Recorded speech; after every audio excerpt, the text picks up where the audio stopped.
आज 9 दिसंबर को पाकिस्तान नेवी की तरफ से ख़ास तौर पे हंगोर डे के तौर पे मनाया जाता है और ये 1971 का एक पाकिस्तान नेवी मनूवर था, जिसके बारे में अगर हम जानते हैं तो यकीनन ये हमारी पाकिस्तानी जो क़ुव्वत है, ख़ास तौर पे अगर दुश्मन आपके ऊपर मैली आँख डालता है तो उसको किस तरह उसके हौसलों को, उसके इस इरादे को पसपा करना है, उसके लिए हर दम तैयार हमारी तमाम फोर्सेस होती हैं। आइए तारीख़ के इस बाब की तरफ एक नज़र डालते हैं, इसको दोबारा याद करते हैं और समझने की कोशिश करते हैं कि इसकी सिग्निफिकेंस और अहमियत क्या थी, ख़ास तौर पे पाकिस्तान के दिफा के हवाले से, पाकिस्तान को नाकाबिल तस्ख़ीर बनाने के हवाले से।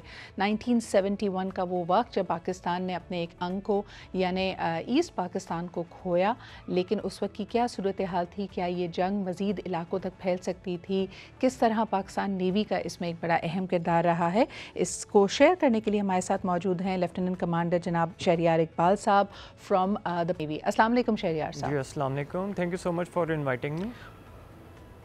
बहुत बहुत शुक्रिया हमारे साथ मौजूद होने के लिए। ये first post world war 2 instance था कि जब एक कन्वेंशनल सबमरीन ने एक वॉरशिप को, एक एक्टिव वॉरशिप को डुबोया या उसको गर्क कर दिया। ज़रा इसके बारे में हमें बताइए, व्यूअर्स जो नावाकिफ़ हैं इस पूरे मनूवर से, हमें बताइए कि ये इसकी तारीख़ी हैसियत क्या है।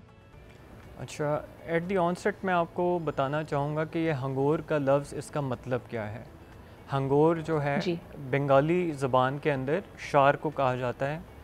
इसके साथ दो और सिस्टर सबमरीन्स थी इन 1971 की वॉर के अंदर, जो कि एक मांगरो, अगेन बंगाली ज़बान में शार्क, और शुशक सिंधी ज़बान के अंदर शार्क को कहा जाता है। तो इसके साथ जो चौथी हमारी सबमरीन थी, that was US origin submarine Ghazi. तो 71 की वॉर के अंदर हमारी 4 सबमरीन्स जो हैं, they were pitched against the Indian navy fleet. जो वॉर के क्लाउड्स थे वो काफ़ी हद तक तो फ्रॉम नवंबर ऑनवर्ड्स, बल्कि उससे भी पहले लूम कर रहे थे। तो जो सबमरीन सर्विस होती है, that's always the first to leave the harbour. सबसे पहले वो एनिमी के एरिया में डिप्लॉय होती है। ये एक ऑफेंसिव पंच होता है। जब ये डिप्लॉय होती है तो एक मैसेज चले जाता है दुश्मन को कि they have to be very very careful जब वो अपने ships out at sea operate करें। तो हमारी जो सबमरीन्स थी, they were at sea in the enemy waters 3 दिसंबर से पहले ये 22 नवंबर को सेल कर गई और 3 दिसंबर में अपने अपने एरियाज़ के अंदर जब जंग छिड़ी तो उस वक्त अपने असाइंड एरियाज़ के अंदर ऑपरेट कर रही थी। हंगोर सबमरीन जो है, इसको 2 एनिमी वॉरशिप्स जो हैं, अब 3 दिसंबर को ये वॉर स्टार्ट हुई है और 9 दिसंबर को इस सबमरीन ने 2 इंडियन वॉरशिप्स को इंटरसेप्ट किया,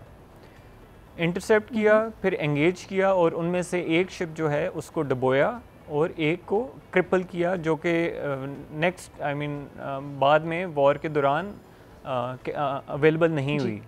अब इस इवेंट की सिग्निफिकेंस क्या है वो आपको मैं बताता चलता हूँ। इससे पहले जैसे ही वॉर स्टार्ट होती है तो इंडियन नेवी का काफ़ी ब्रंट आता है हमारी कराची पोर्ट के ऊपर। कराची पोर्ट जो है वो पूरे पाकिस्तान की सप्लाई लाइन है, सारी आप कह लें सप्लाई चेन इधर से ही ओरिजिनेट होती है। तो यहाँ पे हमारे ऑयल टर्मिनल्स भी उन्होंने हिट किए मिसाइल से, और हमारे कुछ शिप्स और मर्चेंट शिप्स उनको भी अटैक किया।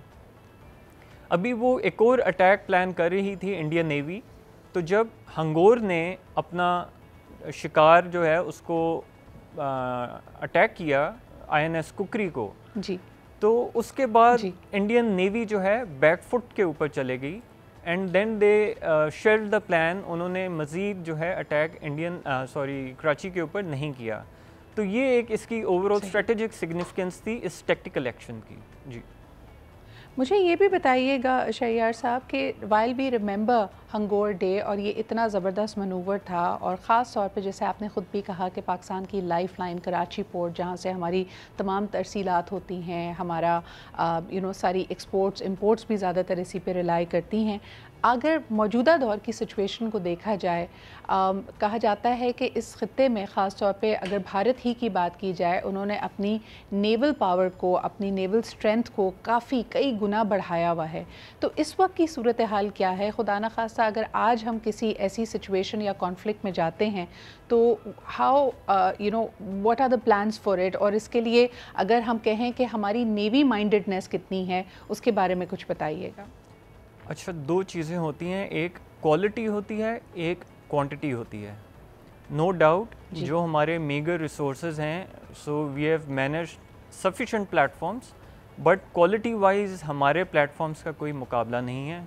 हमारे state of the art as of now western technology है, एडवांस्ड वेपन्स हैं, लॉन्ग रेंज वेपन्स हैं, so we can very much withstand, not only withstand but we can take the war towards the enemy waters इंशाल्लाह। सो ये तो आज तक की सूरत हाल हो गई। अभी कुछ अरसे बाद इंशाल्लाह उसी हंगोर नेम से की सबमरीन क्लास इंडक्ट होना स्टार्ट हो जाएगी पाकिस्तान नेवी में। There will be 8 submarines. तो इंशाल्लाह क्वांटिटी वाइज भी हम इंडियन नेवी के एट पार रहेंगे। ये ना सिर्फ सबमरीन सर्विस की मैं बात कर रहा हूँ, but for the surface ships also we intend कि हमारा सरफेस फ्लीट 50 शिप्स का हो। तो in near future we will be at par, strength wise, quantity wise and quality wise we are much superior. And just a few years ago, if I remember correctly, अगर हम 2019-2020 की बात करते हैं और ऑपरेशन स्विफ्ट रिटॉर्ट का नाम आता है, द टी इज़ फैंटास्टिक का हम जिक्र करते हैं, I was hosting the 6 September ceremony, जो मरकज़ी सेरेमनी हमारी होती है, और उसके अंदर एक दफ़ा फिर बताया गया, जैसे आपने ख़ुद अभी इशारा दिया, कि ये बड़ा एक इम्पॉर्टेंट इंटरसेप्शन करनी होती है जब हम देखें कि हमारे समंदरी हदूद में कोई एनिमी वेसल और ख़ास तौर पर कोई एनिमी सबमरीन ना आया हो। तो one was detected to be coming into the Pakistani waters, जिसको successfully पाकिस्तान नेवी की vigilant surveillance हमेशा it keeps a very strong eye on that। इसके ऊपर भी बताइएगा कि have there been ever advances made in the recent past, Shahryar साहब? देखें, कुछ होते हैं इंसिडेंट जो कि हम रिपोर्ट करते हैं, कुछ होते हैं which are not reported। so there have been many instances कि हमने उनकी सबमरीन्स को सक्सेसफुली डिटेक्ट किया है। जो हमारा PN एयर आर्म है, अगेन वो भी बड़ा इंपॉर्टेंट हमारा सर्विस का एक कंपोनेंट है, जो कन्फिगर्ड है ASW मिशंस के लिए, एंटी सबमरीन वॉरफेयर मिशंस के लिए। तो हमने ना सिर्फ उनको डिटेक्ट किया, but we continue to track those submarines. अब उसके ऊपर हम उसकी एंगेजमेंट नहीं करते, क्योंकि अगर हम किसी सबमरीन, चूँकि एक बड़ा प्लेटफॉर्म होता है, उस पर काफ़ी लोग होते हैं, इट्स एन एक्सपेंसिव प्लेटफॉर्म, तो अगर इस तरह की कोई इंटरडिक्शन वगैरह करें तो फिर शूटिंग वॉर्स की तरफ जो है मिलिट्रीज चले जाती हैं। सो पाकिस्तान नेवी जो है उसने रेस्टोरेंट शो की, एंड हमने मैच्योरिटी का इजहार किया, और हमने उसको ट्रैक किया, और फिर उसको इंश्योर किया that it leaves our waters. Absolutely. मुझे ये भी बताइएगा कि हाल ही में हमने देखा कि world's most beautiful ship has arrived in at the Karachi port, Italian consulate की तरफ से हुआ था, और इस वक्त मैं देख रही हूँ कि काफ़ी लोगों ने इसको विज़िट भी किया है। प्लीज़ ज़रा इसके बारे में भी हमें बताइए कि what is the significance of this being here, the Italian navy school ship की तरफ से आने वाली ये जो ज़बरदस्त एक शिप है। जी, इटालियन नेवी के पहले भी पास्ट के अंदर भी शिप्स हमारी कराची पोर्ट विज़िट करते हैं। इसका मकसद इसका दो मकासद होते हैं। एक तो है फ्लैग शोइंग। फ्लैग शोइंग ये है कि आप अपनी नेवल प्रेजेंस जो है, ना सिर्फ फ़र्ज़ करें मेडिट्रेनियन सी के अंदर वो दिखा रहे होंगे Italians, but they want to project their navy के वो ब्लू वाटर नेवी है, बाकी इंडियन ओशन में भी ऑपरेट करती है, पैसिफिक में भी, या बाकी पोर्ट्स में भी जाती है। तो एक तो ये इसका मकसद होता है। दूसरा है ट्रेनिंग वैल्यू। जब वो आते हैं इधर तो हमारे साथ वो ट्रेनिंग करते हैं, हमारे साथ उनकी डिस्कशंस होती हैं प्रोफेशनल मैटर्स के ऊपर। तो जिन चीज़ों में ये म्यूचुअल शेयरिंग ऑफ एक्सपीरियंस होता है, कुछ वेपन्स उनके पास होते हैं, सिस्टम्स उनके पास होते हैं जो हमारे पास नहीं हैं, जो हमारे पास हैं वो उनके पास नहीं हैं, तो एक दूसरे से हमें लर्निंग की अपॉर्चुनिटी मिलती है। लाइकवाइज पाकिस्तान नेवी जो है वो हर ओशन के अंदर अपनी प्रेजेंस शो करती है। वेरी रिसेंटली, बल्कि आज ही के दिन हमारे शिप्स जो हैं वो सेल कर रहे हैं फॉर डिप्लॉयमेंट, फॉर क्रूज़। वो उन बाकी पोर्ट्स पे जाएंगे, फिर उधर अपनी फ्लैग शोइंग करेंगे और साथ ही म्यूचुअल जो एक्सपीरियंस शेयरिंग है वो उधर करेंगे। I think Pakistan Navy has always taken a very lead position in that, especially in the given region। ख़ास तौर पे हम अमन एक्सरसाइजेज जो सालाना देखते हैं जिसमें दुनिया भर से नेवीज़ इसमें पार्टिसिपेट करती हैं। शहरियार साहब, एट द एंड मैं एक दफ़ा फिर चाहूँगी कि PNS हंगोर डे के हवाले से आप कोई पैगाम देना चाहें, ख़ास तौर पे वो हमारे यंग व्यूअर्स जो शायद इस मनूवर के बारे में ज़्यादा नहीं जानते, उनके लिए क्या पैगाम देंगे आप? देखें, मैं आपको ये बताऊं कि सबमरीन सर्विस जो है it's a way of life. इसमें जो हम लोग हैं, हम इसमें रहते हैं, खाते हैं, पीते हैं, सोते हैं, जागते हैं, काम करते हैं, ऑफिस भी ये हमारा है। इसकी मशीनरी से हमें प्यार हो जाता है, हम इसकी मशीनरी का, इसके सिस्टम्स का ख्याल रखते हैं। 100 से ज़ायद सिस्टम होते हैं। तो एक जैसे आप अपने बच्चे को प्यार करते हैं तो आपको उसका ख्याल रखते हैं, आपको उससे प्यार होता है, तो हम इस सबमरीन का ख्याल रखते हैं, हमें इससे प्यार हो जाता है। तो हमारी यही कोशिश है कि इस प्लेटफॉर्म को वॉर रेडी, एवर रेडी रखें।